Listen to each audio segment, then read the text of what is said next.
La Diaspora des Bulles, votre rendez-vous consacré à la bande dessinée tous les matins du lundi au jeudi en compagnie de Kélian Nguyen et Didier Passamonique. Bonjour messieurs. Bonjour Ilana. Respectivement directeur de la rédaction, secrétaire de la rédaction du site Actua BD qui cumule plusieurs centaines de milliers de vues désormais. Eh bien oui, vous êtes cernés.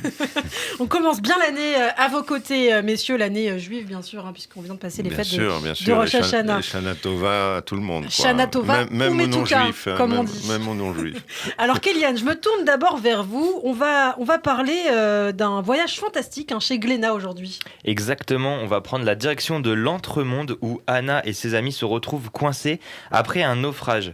Un naufrage dont l'histoire est tout à fait rocambolesque puisque Anna a embarqué dans le Santa Maria, donc ça doit vous rappeler vos cours d'histoire de collège normalement, c'est les fameux bateaux de Christophe Colomb, mais au lieu de découvrir l'Amérique et l'île d'Hispaniola, ils arrivent au bout du monde, et un bout du monde qui va plaire aux platistes qu'on entend dans le fond, puisque la Terre n'est pas ronde dans cet univers. Quel platiste, c'est dans le fond. Est-ce que je dois me sentir visé? Mais non. Alors ça s'appelle Anna et l'Entremonde. Qu'est-ce qu'on trouve dans l'Entremonde, Kélian? Il y a un bestiaire tout à fait fantastique dans l'Entremonde. On y retrouve un perroquet pirate, un loup anthropomorphe, et même un parrain de la mafia dont on ne voit que la main et qui ne se fait appeler par la main, évidemment.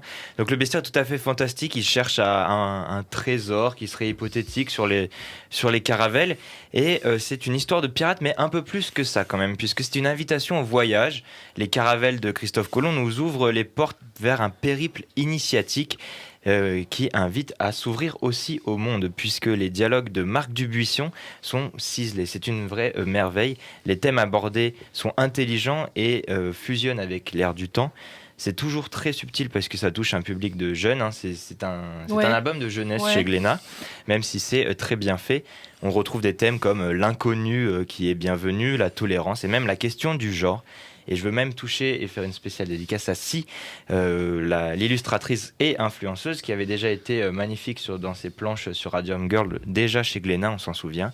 Et là, on voit qu'elle n'est pas là pour vendre son nom ni pour vendre ses planches originales, mais elle est là pour prendre du plaisir et c'est un plaisir visuel. Absolument, faire de l'art. Ça s'appelle donc Anna et l'Entremonde et c'est publié chez Glénat. Merci beaucoup Kélian. Alors je me tourne vers vous Didier Passamonique dont on entend la respiration dans le micro. C'est incroyable, vous êtes en vie Didier. Oui, c'est ça, oui.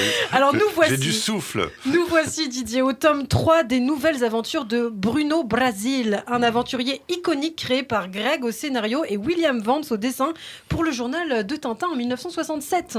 Je vois que vous y connaissez. J'étais pas née. Voilà, nous sommes dans l'univers du renseignement, du contre-espionnage. C'est une aventure de type James Bond, mais un peu plus techno. Il y avait 10 albums qui avaient été publiés, qui avaient révolutionné la bande dessinée hyper classique de l'époque. Vous vous souvenez, on en était à Black et Mortimer, Alix, Michel Vaillant. Et là, on a une dimension nouvelle, c'est-à-dire que c'est plus hard-boiled. Et d'ailleurs, ce qui avait choqué les lecteurs à l'époque, c'est que les héros de BD puissent mourir, puisque un des héros principaux, qui s'appelait Big Boy Lafayette, a été fauché en pleine mission, et les auteurs avaient reçu des lettres d'injures, carrément, des lettres d'insultes, parce que les lecteurs n'avaient pas supporté. Et en 77, Greg décide d'aller s'installer aux USA, et puis il laisse ses séries en plan, et Bruno Brasil s'arrête, William Vance se retrouve au chômage, mais enfin pas pour longtemps, parce que le jeune Jean Van Hamme, scénariste aux dents longues, va lui confier le scénario d'une série qui s'appelle 13, dont on a bien entendu parler depuis. Qui a eu beaucoup de succès. Alors c'est une reprise en fait.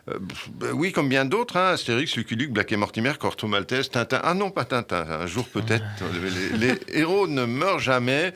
La série serait perdue dans les limbes cotonneux de l'histoire de la BD belge si 2 Français, Laurent-Frédéric Bollet, c'est l'auteur de La Bombe, de gros succès, de 13 Mystéries, et Philippe Aymon, qui est l'auteur de Lady S, qui est le dessinateur de Lady S, n'avait pas repris la série en 2019. Alors, c'est d'une facture classique, on dirait du Tom Clancy en BD, et avec une petite touche de fantastique. Cette fois, ça se passe dans le Grand Nord canadien. On y rencontre les comparses habituels de notre ami Bruno Brasil.